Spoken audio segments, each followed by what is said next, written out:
morning students, welcome to Gangotri Group of School. Today I will solve some example on Faraday law and Lenz law.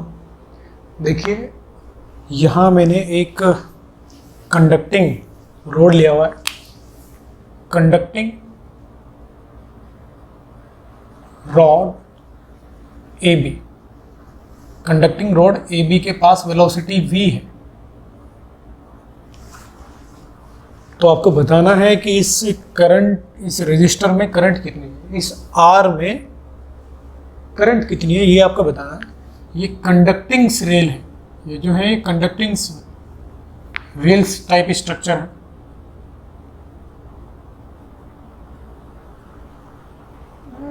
ऊपर भी और नीचे भी। तो इसको सॉल्व करने के दो तरीके हैं, एक हॉल्स इफेक्ट और एक फैराडे लॉ। पहले फैराडे लॉ से सॉल्व करता हूं। मैं कहूँगा for closed loop ABCD, closed loop ABCD किसी इंस्टेंट पर ये वैल्यू में x मान लेता हूं, किसी टाइम t पर ये वैल्यू में x मान लेता हूं, तो फ्लक्स क्या आएगा, उस टाइम t पर फ्लक्स आएगा लेंथ x, तो एरिया आएगा L इंटू एक्स, और मैग्नेटिक फील्ड है B not, uniform magnetic field है अंदर की ओर। तो मुझे integration B dot D A जब मैं करूंगा तो एरिया क्या है अंदर की ओर, मैग्नेटिक फील्ड क्या है अंदर की ओर, ये एरिया है ना ABC। तो एरिया की डायरेक्शन में, ओपन एरिया की डायरेक्शन कुछ भी ले सकता हूँ, बाहर की ओर या अंदर की ओर, तो मैं अंदर की ओर लेता हूँ। तो मैग्नेटिक फील्ड और एरिया दोनों अंदर की ओर हैं, तो कोस 1 आएगा, डॉट प्रोडक्ट 1 हो जाएगा। अब B note area L into x, B note uniform है, इंटीग्रेशन से बाहर आ जाएगा, इंटीग्रेशन एरिया पे लगेगा और एरिया है टोटल कितना L इंटू एक्स। तो कुल मिला के ये फ्लक्स आएगा B नोट इंटू एरिया। अब यदि मैं इसको डिफ्रेंशिएट करता हूं तो डिफ्रेंशिएशन के बाद आपको ये पता चलेगा कि इन तीनों में जो समय के साथ चेंज हो रहा है वो x है, dx बाई dt। L और B नोट तो कांस्टेंट है, और dx बाई dt अगर ये डिस्टेंस x है तो dx बाई dt वेलोसिटी आएगी, क्योंकि ये वेलोसिटी ही x को इंक्रीज कर रही है। तो आएगा L B note dx by dt का मतलब वेलोसिटी। तो ये आएगा EMF इंड्यूस्ड, जो मैं आपको हॉल्स इफेक्ट में BBL से बताता था कि ये जो रोड है, रोड एक बैटरी बन जाएगी जिसका EMF कितना आएगा, BBL बताता था ना मुझे, यही तो बोला था मैंने आपको, क्लियर। तो अब यहां अगर आपको इंड्यूस्ड करंट बताना है तो वो आप इंड्यूस्ड EMF बाई रेजिस्टेंस से दे सकते हैं, B naught VL by R, this will be your induced current. And what will be the direction of the current according to Lenz law? You will say that if this road is moving in right direction, then the magnetic flux is increasing inside the plane of the board. Magnetic flux is increasing inside the plane of the board. That's why the current in this ABCD loop will be in that sense, so that the magnetic field due to induced current should be outward of the plane of the board. Clear? It means the signs of the current in this loop should be like this, because if the signs is like this, the magnetic field will be outward of the plane of the board. Clear? That's why this will be the current and this will be the direction. Now second example,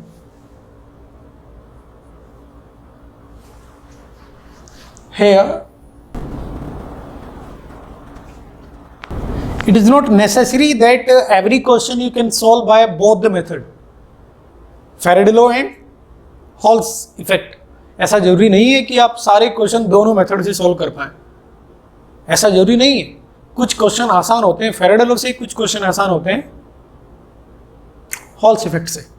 तो ये आप पे depend करता है कि आप कौन सी वाला मेथड यूज कर रहे हैं। दोनों मेथड आपके दिमाग में चलना चाहिए, जो भी अच्छे से एग्जीक्यूट हो पा रहा है उस पर आंसर दो उसके अकॉर्डिंग। देखो जैसे यहाँ मैंने, ये एक कंडक्टिंग लूप है, कंडक्टिंग रिंग है, ये एक कंडक्टिंग रिंग। इसमें g नीचे की ओर एग्जिस्ट करता है, इनिशियल वेलोसिटी बराबर 0, इट इज लेफ्ट, इसको छोड़ दिया जाता है, यहां से इसको छोड़ दिया जाता है, फिर ये नीचे आएगी,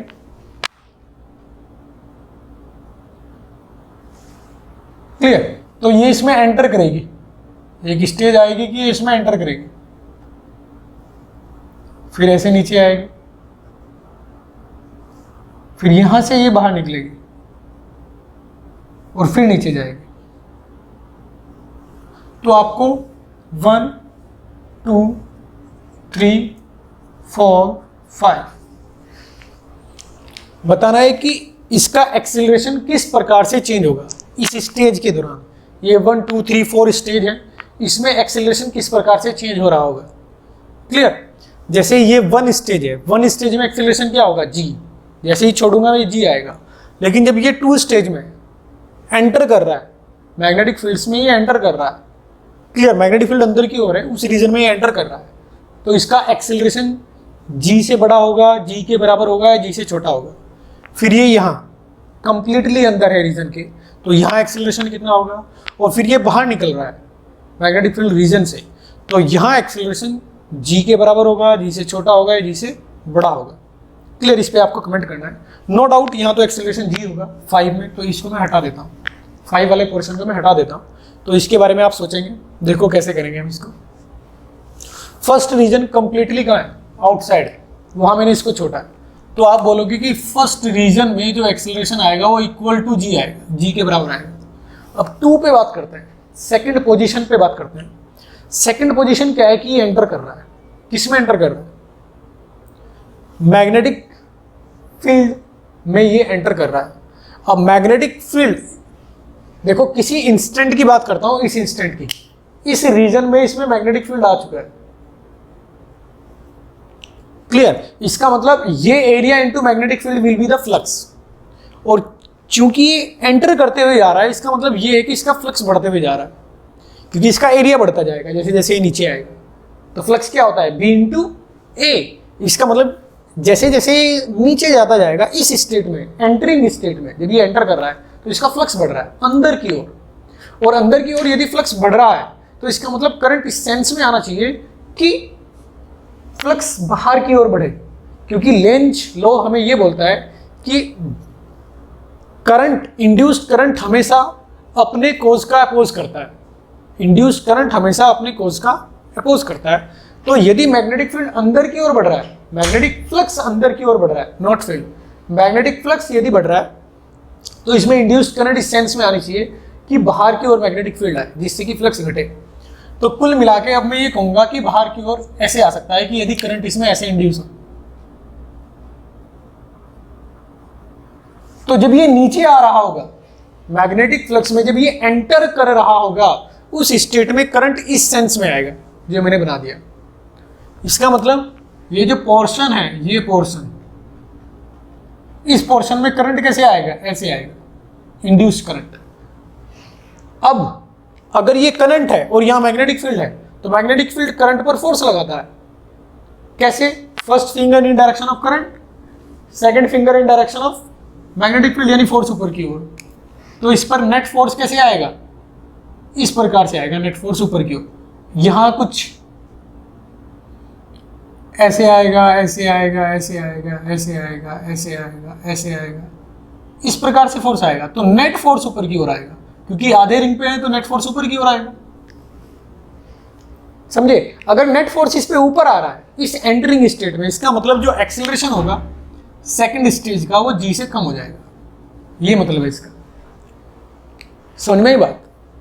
आप इसको डायरेक्टली ऐसे भी लेंज लॉ का डायरेक्टली लॉ लगा सकते थे, आप डायरेक्टली उसका स्टेटमेंट आप यूज कर सकते थे कि जो करंट के होने का कॉज होता है उसको अपोज करता है, करंट हमेशा अपने कोज का अपोज करेगा। यहां करंट के इंडक्शन का जो कोज है वो कौन है, करंट का नीचे आना। तो करंट जब इंड्यूस होगा वो ऐसा इफेक्ट जनरेट करेगा वो नीचे ना आए, वो अपोज करेगा नीचे आने का, इसका मतलब एक्सीलरेशन कम होगा। तो उसको मैंने दो तरीके से बोला, एक तो डायरेक्ट स्टेटमेंट यूज किया, दूसरा मैंने इंड्यूस्ड करंट की सेंस देखा और फिर इंड्यूस्ड करंट पे मैग्नेटिक फोर्स लगाया और उससे मुझे पता चला कि फोर्स ऊपर की ओर आएगा, इसलिए नेट एक्सीलरेशन टू स्टेट में कम हो जाएगा। अब मैं बात करता हूँ थर्ड स्टेट की। थर्ड स्टेट में कोई भी इंड्यूस्ड करंट नहीं आएगा क्योंकि फ्लक्स में कोई चेंज नहीं है। जैसे ही वो अंदर, भले ही ये नीचे जा रहा है, इस स्टेट में नीचे जा रहा है, तो जितनी फील्ड लाइंस यहाँ से एंटर करेंगी यहाँ से बाहर निकल जाएंगी। तो क्या फ्लक्स में कोई चेंज आया? यहाँ से जितनी भी फील्ड लाइंस इस एरिया में एंटर कर रही होंगी तो यहाँ से बाहर निकल रही होंगी। तो जब मैग्नेटिक फील्ड फ्लक्स में कोई चेंज नहीं होगा तो ईएमएफ भी कोई इंड्यूस नहीं होगा, इसलिए करंट भी कोई इंडक्शन नहीं होगा, इसलिए A3G के बराबर आएगा क्योंकि इस पर कोई फोर्स नहीं लगेगा, कोई करंट ही नहीं आएगा। आई बात समझ में? अब जब ये नीचे आएगा तो आप ये बोलोगे कि अंदर की ओर फ्लक्स डिक्रीज हो रहा है। ये मैग्नेटिक फील्ड लाइंस यहाँ है, इस एरिया से एसोसिएटेड फ्लक्स अंदर की ओर, तो अंदर की ओर जो फील्ड लाइंस है वो मतलब फ्लक्स है, अंदर की ओर जो फील्ड लाइंस है वो कम होती जाएंगी, यानी फ्लक्स कम होता जाएगा क्योंकि ये नीचे आ रहा है। और अंदर की ओर फ्लक्स यदि कम होता जा रहा है तो करंट की सेंस इस प्रकार से आएगी कि वो अंदर की ओर फ्लक्स को बढ़ाए। और वो सेंस क्या है? वो सेंस ये है, इस प्रकार से करंट इंड्यूस होगी क्योंकि अब मैग्नेटिक फ्लक्स, क्योंकि ये बाहर निकल रहा है तो घट रहा है, तो करंट ऐसे आएगी कि अंदर की ओर मैग्नेटिक फ्लक्स बढ़ाए, तो इस सेंस में इंड्यूस्ड करंट आएगी। और अब यदि इस पोर्शन को आप देखेंगे, इस पोर्शन को देखो, इस पोर्शन पर जो मैग्नेटिक फोर्स आएगा वो कैसे आएगा? First finger in direction of current, second in magnetic field, तो थंब देगा आपको फोर्स की डायरेक्शन, मतलब इस तरीके से फोर्स आएगा।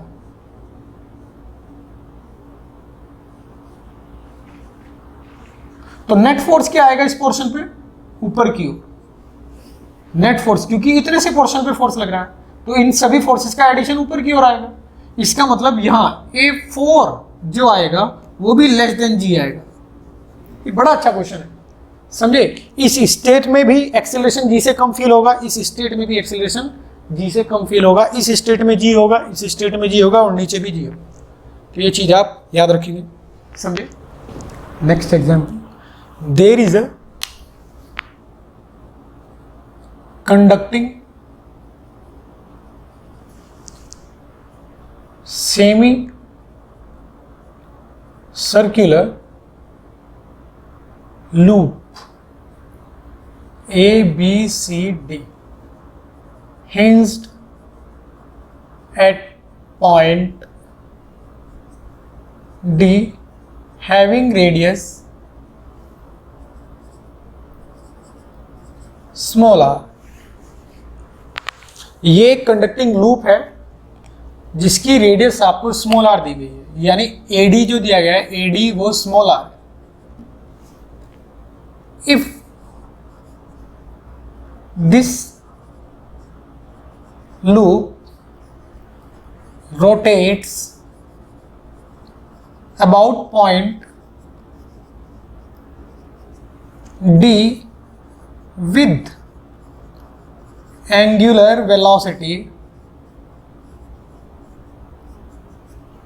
omega,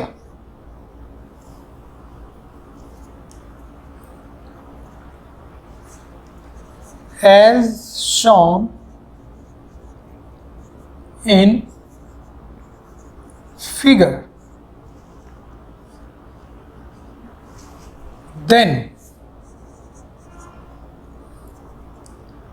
write down the induced current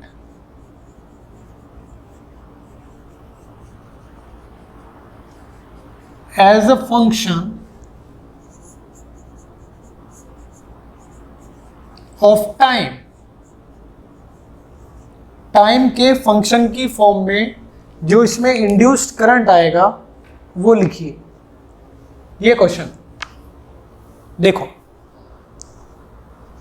मैं क्या करता हूं, t समय के बाद का फिगर ड्रॉ करता हूं। t समय के बाद आपको दिखाई देगा कि ये a यहां आ चुका होगा और c यहां आ चुका होगा। ये होगा c पॉइंट और a पॉइंट होगा यहां, ये a पॉइंट होगा ऐसे।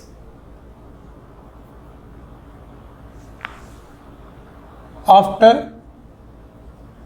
t second, clear. ये पॉइंट A आ जाएगा, B यहां चला जाएगा, C यहां चला जाएगा और D के अबाउट घूम रहा है तो D में कोई चेंज नहीं होगा। क्या ये एंगल बता सकते हैं आप कितना आएगा?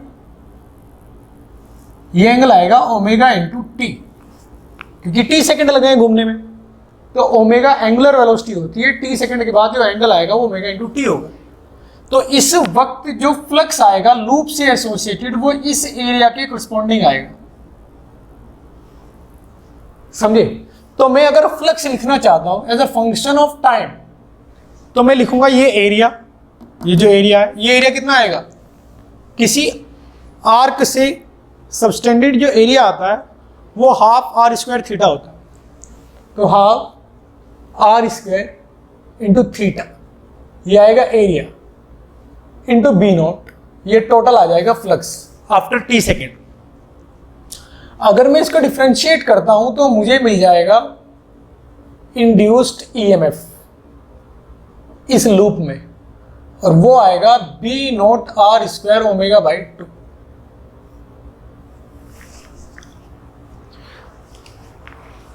क्लियर? तो इसका मतलब ये है कि जैसे जैसे ये इसमें एंटर करता जाएगा इसका एरिया बढ़ता जाएगा, जिससे इसका फ्लक्स बढ़ता जाएगा, और फ्लक्स के बढ़ने की रेट ही आएगी। इसका मतलब इंड्यूस्ड ईएमएफ ये आएगा। तो यदि मुझे इसमें इंड्यूस्ड करंट बताना है तो मुझे क्या बताना है? Write down the induced current. If total resistance of loop is capital R, इस लूप का टोटल रेजिस्टेंस कैपिटल आर है, तो इंड्यूस्ड करंट जो आएगी वो आ जाएगी ईएमएफ बाई आर, यानी B naught R square omega by 2 capital R. ये मेरा फाइनल आंसर आ जाएगा। इसका मतलब करंट में कोई टाइम नहीं आ रहा है, कांस्टेंट है, आपको ऐसा लगेगा अभी, लेकिन सोचो समय बीतता जाएगा, एक स्टेट ऐसी आएगी कि C यहां आ जाएगा और A यहां आ जाएगा और ये कंप्लीटली अंदर होगा ऐसे। समय कितना होगा? ऐसा कितनी देर के बाद होगा? टोटल एंगल रोटेटेड आ जाएगा पाई, मतलब एक स्टेज तो क्या थी कि A यहां था, C यहां था, क्लियर? अब A घूमकर यहां आ चुका है और जो C यहां था वो घूम के यहां आ चुका है। ये तो किसी टाइम T की पोजीशन है जो मैं शो कर रहा हूं, लेकिन फाइनल पोजीशन एक ये भी तो आएगी कि ये कंप्लीटली अंदर होगा। तब A यहां होगा, C यहां होगा, B यहां होगा और D यहां होगा। मैग्नेटिक फील्ड ऐसे अंदर की ओर होगा। तो आप ये बोलोगे इस स्टेज तक इसका फ्लक्स बढ़ रहा है, इस स्टेज तक, तो इसमें करंट किस प्रकार से आएगी? करंट इस प्रकार से आएगी कि इसका फ्लक्स घटे, अंदर की ओर बढ़ रहा है तो करंट इस प्रकार से आएगी कि मैग्नेटिक फील्ड बाहर की ओर है, यानी करंट ऐसे आएगी, इसमें करंट ऐसे आएगी जब तक ये कंप्लीटली एंटर ना करे, यानी इस स्टेज तक करंट इसमें इस सेंस में आएगी एंटी क्लॉकवाइज। तो मैं यहां लिख देता हूं इस सेंस में करंट आई ये, लेकिन इस स्टेज के बाद A यहां चला जाएगा, C यहां चला जाएगा, और अब आप ये पाएंगे कि अब इसका फ्लक्स घटना स्टार्ट होगा। देखो ये एरिया में मैग्नेटिक फील्ड है, अब ये एरिया धीरे धीरे कम होता जाएगा, तो यानी इसका फ्लक्स अब घटना स्टार्ट होगा, क्योंकि ये तो घूमता जा रहा है, तो अब इसका फ्लक्स घटना स्टार्ट होगा। अब घटना स्टार्ट होगा तो इसका मतलब करंट की सेंस चेंज होगी। अब करंट इसमें कैसे आएगा कि अंदर की ओर बढ़े, अब करंट इसमें ऐसे आएगा। नो डाउट मैग्नीट्यूड वही आएगा, चाहे कैलकुलेट करके देख लेना आप, मैग्नीट्यूड वही आएगा। फ्लक्स आप ये निकालेंगे, अब ये फ्लक्स है, उसको डिफरेंशिएट करेंगे, डिफरेंशिएशन के बाद वही आएगा जो ऊपर लिखा हुआ है। क्लियर? तो करंट का मैग्नीट्यूड तो वही आएगा लेकिन सेंस चेंज हो जाएगी। तो यदि आपको फंक्शन बताना है करंट का, इधर लिख देता हूं मैं आई इंड्यूस्ड, तो आप ये बोलोगे कि पहले तो करंट आएगी एक डायरेक्शन में। कौन सी डायरेक्शन? एंटी क्लॉकवाइज, उसको पॉजिटिव मान लेता हूं। और वो करंट कब तक रहेगी? कितनी रहेगी वो current? B naught R square omega by 2 into R, ये रहेगी वो करंट। और कब तक? जब तक कि एंगल रोटेशन कितना ना हो जाए, पाई ना हो जाए। तो हम बोलेंगे पाई बाई ओमेगा, इतने सेकंड तक। अब इसके बाद करंट हो जाएगी अपोजिट सेंस में। और कब तक? फिर से पाई एंगल जब तक रोटेट ना करे, यानी 2 पाई बाई ओमेगा। 360 डिग्री घूमने के बाद फिर से आपको वही फिगर दिखाई देगा। तो एक पूरे रोटेशन के लिए ये आएगा करंट। समझे? पहले एंटी क्लॉकवाइज फिर क्लॉकवाइज। आपको लग रहा होगा कि ये लेंथ कितनी आएगी, मतलब जब ये बाहर निकलेगा तब इसमें फ्लक्स कितना आएगा, तब इसमें इंड्यूस करंट आएगा, तब भी इसमें इंड्यूस करंट सेम ही आएगा अलग सेंस में। चाहे आप कैलकुलेट करके देख लें। देखो कैसे कैलकुलेट करोगे। ये एरिया फ्लक्स देगा मुझे, इस स्टेज में जो फ्लक्स आएगा वो आएगा ये वाला एरिया। और ये एरिया कैसे लिखा जाएगा? ये एरिया कुछ इस प्रकार से लिख सकते हो आप। टी सेकंड के बाद अगर मैं किसी टाइम टी पे बात करता हूँ तो फ्लक्स यहाँ लिखा जाएगा pi R square minus omega into T. Pi R square into omega minus T half R square by area into B naught. ये लिखोगे आप, क्योंकि ये एरिया कितना आएगा, टोटल में से ही घटा दिया मैंने। ये वाला एरिया, ये वाला एरिया कितना आएगा, omega into T. T second के बाद का है, जब ये कंप्लीट अंदर था उसके बाद टी सेकंड के बाद का है। मुझे तो रेट निकालनी है, मैं किसी को भी इंस्टेंट ले सकता हूँ इनिशियल। क्लियर? तो ये कंप्लीटली जब अंदर था टी सेकंड के बाद ये ओमेगा इंटू टी हो जाएगा, तो एरिया आएगा pi R square minus omega T T half R square into B naught. अब यहाँ से रेट अगर मैं निकालना चाह रहा हूँ D phi by D T, तो आप ये देखेंगे कि वो टाइम से इंडिपेंडेंट आएगा। ये 0, यहाँ t1 हो जाएगा, तो आप अभी भी ये पाएंगे B naught omega R square omega by 2।